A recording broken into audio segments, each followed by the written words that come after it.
Hello, I'm drinking Victory's Prima Pills. This is, I don't know if I want to use the term OG, but one of the longest running traditional German Pilsners that's really good that American brewers, craft brewers, have been making for, I don't know, they've probably been doing this since the 90s. Actually, I think 96, I read on their website. And it's a really good one. I don't buy as much as I should. 5.3%. And it's one of the few that also uses most of the noble hop varieties. It's the classic noble hops: Tettnang, Hallertau, Spalten, Satz. Um, I think the other one that is often called noble is Hersbrucker. But then I also read that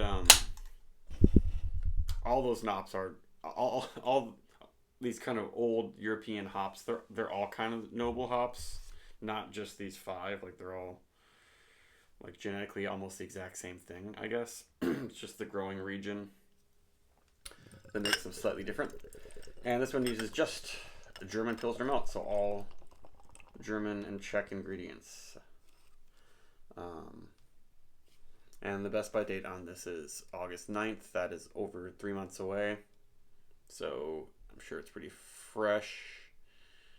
It says, I think the package date, they have a Julian code also. It says 24040. So I think that means it's the 40th.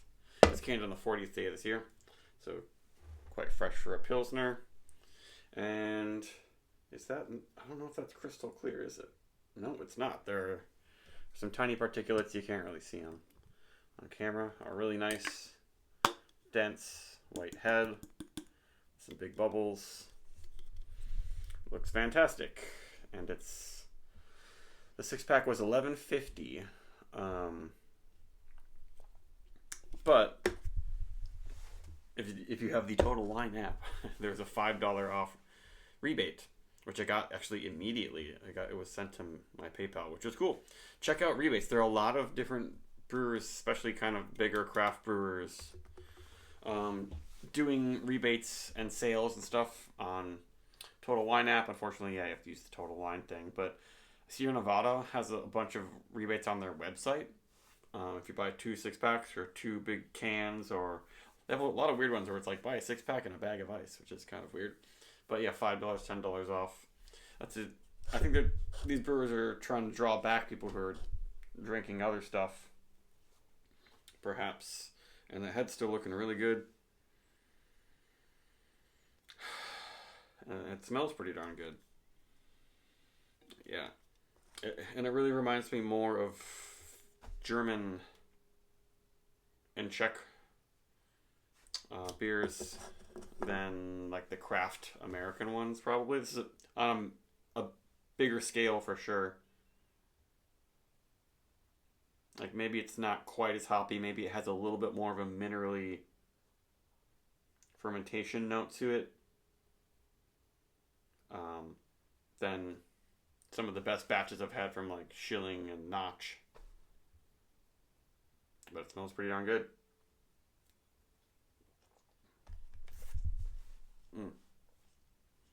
Firm hop character. I guess that there's not much going on in the malt with this one, which German Pilsners a lot of times are very light with the malt flavors. I'm getting some toastiness now. This is quite dry. Now, there's not much body. I would say if you want just a dry, refreshing German Pilsner. It's also 5.3, which is a little bit strong. So maybe that shows you that it's like really fully fermented, as opposed to a lot of the beers that Notch makes that are pretty low ABV. They don't ferment them extremely dry, or they don't use the fermentation process to make an extremely dry beer somehow. Yeah, there's something, maybe there's a hint of sulfur, not really though. It smells pretty darn good. There's just something about it that's not quite as nailing it as some of the best local fresh American Pilsners, but this is kind of in between there and the stuff that's being shipped across the ocean. It's rare that you'd be able to get a fresh Pilsner from Germany, like this fresh, Like this, I guess this is canned in February, so that means February, March, April, May. It's less than 3 months, and it's cool. The best by date is 6 months. Um,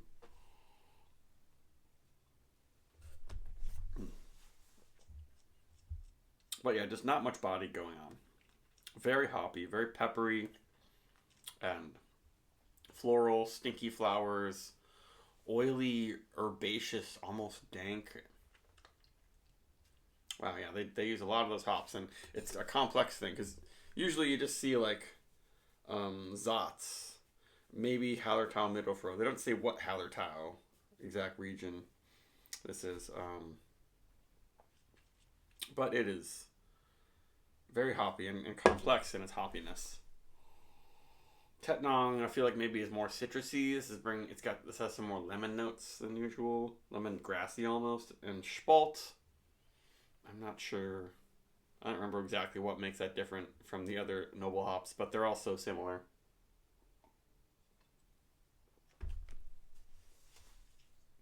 And the term noble hops I'm using, that's just like an old fashioned term for using the oldest, most closely related hops being grown in Central Europe that are the classics to use for lagers and pilsners.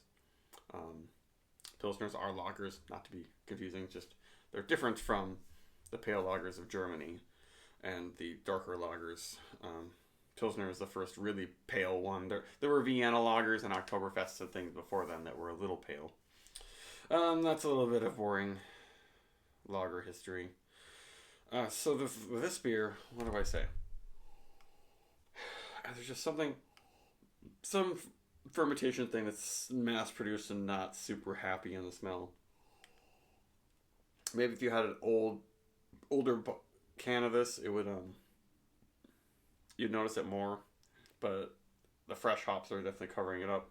Head's kind of died down, but it's really well made, and for the price, definitely worth it. Definitely worth, I got $5 off $11.49, so that's $6.49 for a 6 pack. Can't beat that really.